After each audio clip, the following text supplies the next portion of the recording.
In philanthropy, the act of giving extends beyond mere financial support. It taps into a profound psychological journey. Studies reveal that when we give to others, we're not just aiding them, but also enriching our own lives.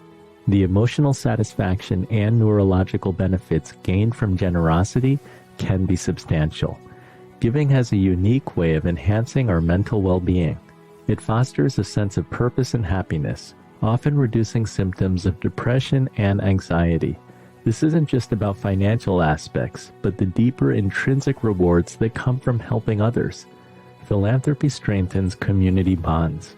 When individuals come together for a shared cause, it cultivates a powerful sense of belonging and unity. The psychology of giving is not limited to societal betterment, but also personal fulfillment and improved mental health. The symbiotic relationship between the giver and the receiver is what makes philanthropy a truly powerful force.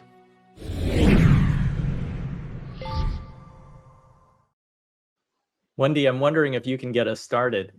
How can generosity make someone healthier, better at their job, and lift communities?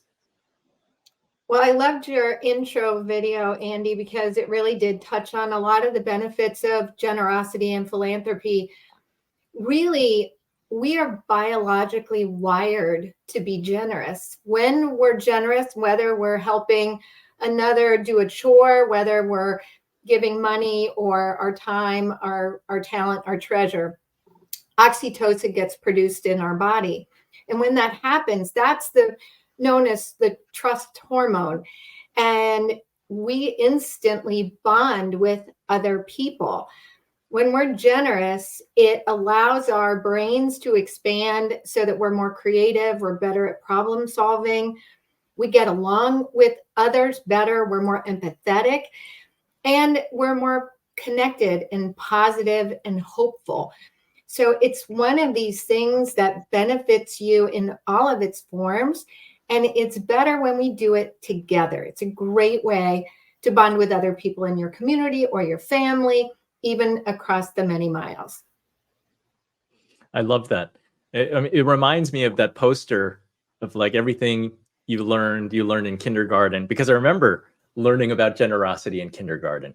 I think that exactly too many of us need a refresher on how important it is to be generous in our adult lives.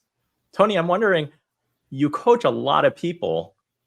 Why does living an extraordinary life require planning for purpose, for purposeful, prosperous, and philanthropic living? I noticed the philanthropic living there. Absolutely.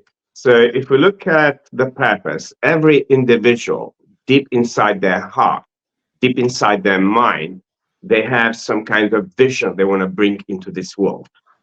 And most people, they don't really have clarity of what this is.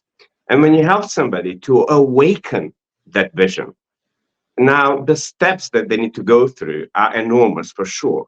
But the satisfaction, the energy, that kind of philanthropy giving that results as a result of delivering big vision, it's enormous and it makes a global impact. And I'm so grateful to have my client here, Dr. Garbelli, because he's a perfect example of what happens when you awaken in an individual a philanthropical vision, a vision beyond oneself, what I call it in my latest book, A Path to Excellence.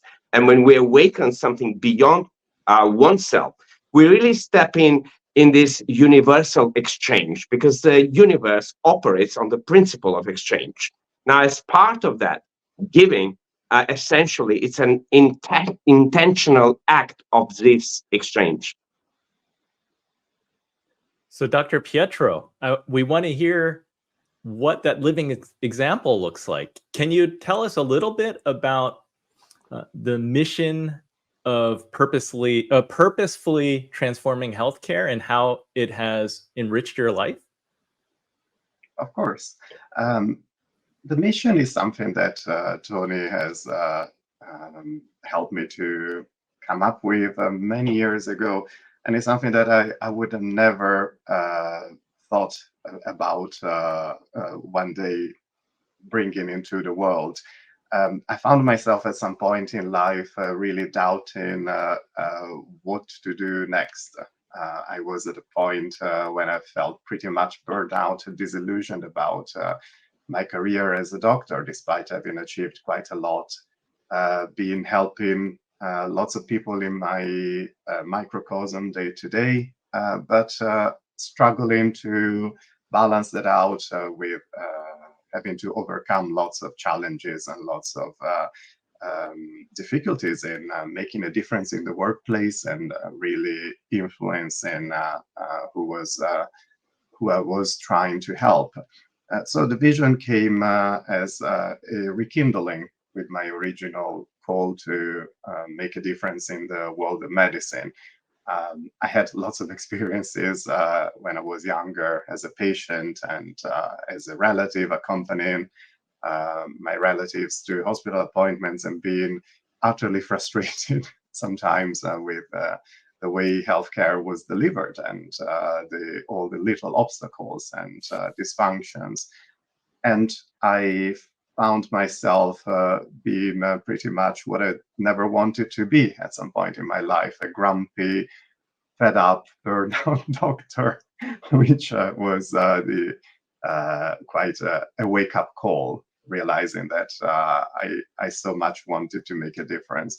So in a nutshell, Purposefully Transforming Healthcare is a mission to empower doctors working together with all decision makers in healthcare and bring back the purpose, bringing back the idea that healthcare delivery needs to be sustainable, not only from an economical and environmental point of view, but also for the people that deliver healthcare every day and those who receive it.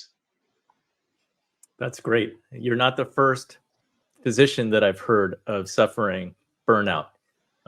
It can be quite a grind seeing many, many patients per day and kind of losing focus of that purpose that one starts with.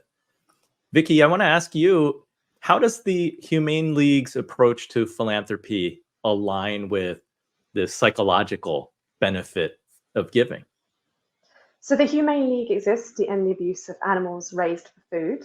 And we're here to end factory farming. And this impacts everyone, really.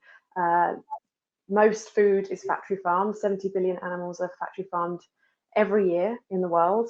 And when we tell people about the conditions these animals live in, it's very clear no one wants animals to be suffering in this way, in cages, filthy, in disease, cramped, birds can't even spread their wings.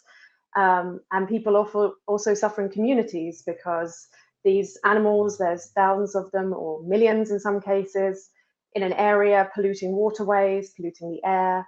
And so communities suffer too. And so the work that we do is really important in trying to reduce suffering for animals, reduce suffering for people, improve the environment, and end factory farming. And by giving to the Humane League and the work we do, that money can make a huge impact on millions of animals and on communities.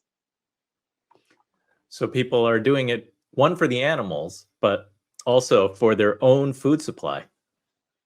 Absolutely. Yeah, this is everyone's food. It's so important. And the work that we do is to get companies to commit to higher welfare standards in their supply chains. And these companies, if we just take one company like Sodexo, impacts 2 million meals every day. And so this institutional change that we can bring about through our work is so important. And when we talk to people about the work, when we do silent protests outside companies that are willing to make this progress, we're supported by communities, we're supported by people and by our donors to do this really important work. That's fantastic. It's great to see progress being made, because oftentimes when you're facing very large corporations, it seems so daunting. It's very hard to make a dent. But I know that the Humane League has had very measurable positive results. Yeah, absolutely. So, thank you. I'd like to go to segment 2.